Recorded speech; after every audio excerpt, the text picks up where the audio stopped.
मिजोरम में एक कबीला था। उसका मुखिया बहुत चतुर था। सब उसे राजा नकवाला कहते थे। उसका न्याय मशहूर था।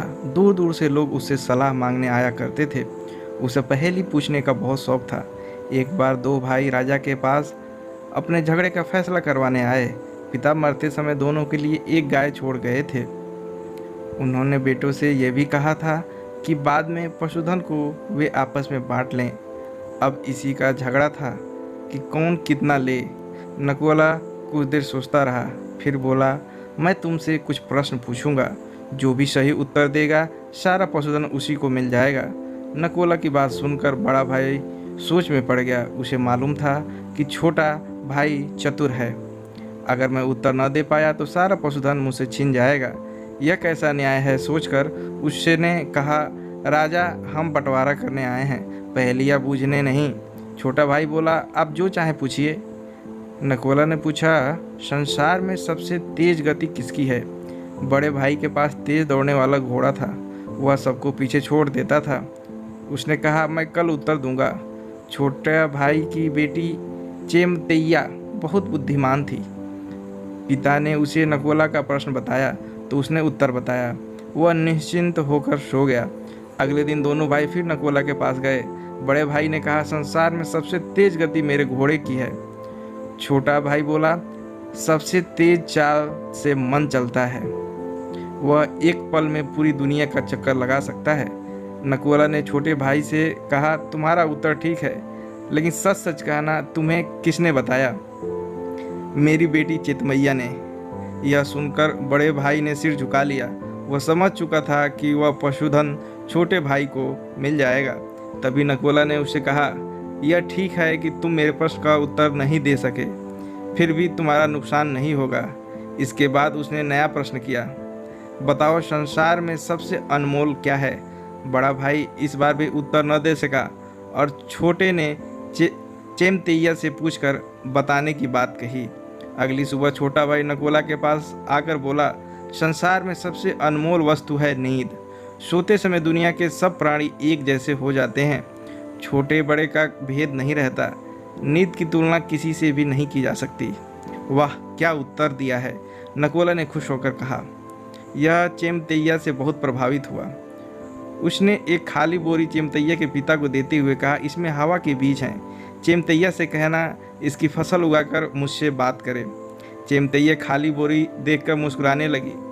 उसने कहलवाया, मैंने हवा में बीज हवा को सौंप दिया है। जब फसल तैयार हो जाएगी तो हवा स्वयं आपका दरवाज़ा खटखटाएगी। प्रतीक्षा करें। बड़ा भाई नकोला के इस खेल से परेशान था। उसने कहा, राजा, हम आपके पास बंटवारे के लिए आए थे। वह बात तो शायद आप भूल ही गए हैं। क्या यही आपका न्याय है? नकोला ने कहा, सारे पशु तुम्हारे हुए। यह कैसा न्याय है आपका? छोटे भाई ने निराश स्वर में कहा, आपको प्रश्न का उत्तर देने के लिए मैं स्वयं आपके घर आ रहा हूँ। मुझे चेमतैया से ऐसा उपहार चाहिए जो उसके हाथ से मेरे हाथ में न आ सके। नकोला ने छोटे भाई से कहा। बड़ा भाई प्रसन्न मन से घर चला गया। उसे सब कुछ मिल गया और वह भी तब जब एक भी प्रश्न का उत्तर नहीं दे सका था। छोटा भाई निराश था क्योंकि उसने चेमतैया से पूछकर नकोला के प्रश्न के सही उत्तर दिए थे। फिर भी राजा ने सही बंटवारा नहीं किया। शाम को नकोला अकेले चेमतैया के घर पहुंचा। वहां चेमतैया, उसका पिता तथा दूसरे संबंधी उसका स्वागत करने के लिए उपस्थित थे। नकोला को देखकर चेमतैया कपड़े से ढका एक कटोरा लिए उसकी ओर बढ़ी। फिर बोली, मेरा उपहार स्वीकार कीजिए। यह कहकर उसने कटोरे के ऊपर से ढका कपड़ा हटा दिया। उसमें एक कबूतर था जो कपड़ा हटाते ही उड़ गया। नकोला के मुंह से निकला, वाह! नकोला खूब स्वागत हुआ। उसने कहा, मैं चेमतैया से विवाह करना चाहता हूँ। यह सुनकर चेमतैया का पिता प्रसन्न हो उठा।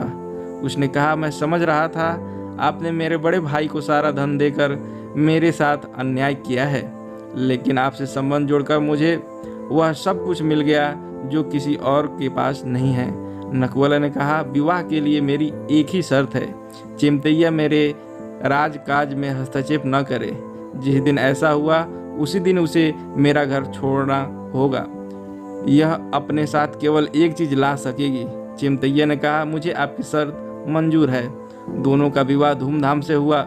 नकुला और चेमतैया सुखपूर्वक रहने लगे। चेमतैया बुद्धिमती थी। कई बार वह देखती कि नकुला ने न्याय नहीं किया, पर वह कुछ न कह पाती, क्योंकि उसे नकुला की शर्त याद थी। एक बार नकुला ने एक मंत्री को मृत्युदंड दिया। चेमतैया जानती थी कि मंत्री निर्दोष है, बिना बात मारा जाएगा। मंत्री की पत्नी चेमतैया से मिली। उससे कहा, मेरे पति के प्राण बचा लो। चेमतैया ने नकुला से कहा, मंत्री निर्दोष है, किसी ने आपको गलत खबर दी है। अब फिर से जांच करें तो सत्य का पता चल जाएगा। नकुला ने जांच की तो उसे पता चला सचमुच में मंत्री को बिना सोचे समझे प्राणदंड दे दिया गया था। उसने सजा रद्द कर दी। पर चेमतैया ने कहा, तुमने शर्त तोड़ी है, इसलिए मेरे घर से चली जाओ। चेमतैया ने कहा, मैं खुशी खुशी चली जाऊंगी, क्योंकि एक निर्दोष के प्राण बच गए हैं। आप आज शाम को भोजन मेरे साथ कीजिए, मैं कल सुबह को यहाँ नहीं दिखूंगी। नकुला का मन उदास हो गया। यह सोच रहा था कि मुझे ऐसी शर्त नहीं लगानी चाहिए थी। चेमतैया प्रसन्नता से भोजन बना रही थी। उस रात दोनों देर तक बातें करते रहे। फिर नकुला को नींद आ गई। सुबह नकुला की नींद टूटी तो उसने देखा कि चेमतैया वहाँ मौजूद है। उसने कहा, तुम अभी तक यहीं हो क्या? तुम्हें शर्त याद नहीं? याद है, एकदम याद है। चेमतैया ने हंसकर कहा, पहले यह तो देखिए आप कहाँ हैं। नकुला हड़बड़ाकर बाहर निकला तो उसने देखा कि वह अपने ससुराल में है। यह कैसे हुआ? उसने पूछा। आपने शर्त में कहा था कि नियम तोड़ने पर मुझे अपना घर छोड़ना पड़ेगा। मैं केवल एक चीज़ लेकर आ सकूंगी। बस रात के समय आपके भोजन में मैंने एक पौधे का रस मिला दिया, जिसके प्रभाव से आप गहरी नींद में सो गए। फिर मैं आपको पालकी में यहाँ ले आई। सुनकर नकुला खूब हंसा। बोला, मैं भी शर्त बांधकर पछता रहा था। अच्छा, आज के बाद मैं ना पहेली पूछूंगा, ना कोई शर्त लगाऊंगा। आओ घर चलें। और हाँ, मैं तुम्हारी सलाह से फैसला किया करूंगा। यह आपकी नई शर्त है क्या? चेमतैया ने हंसकर पूछा। नकुला भी हंस रहा था। नमस्कार।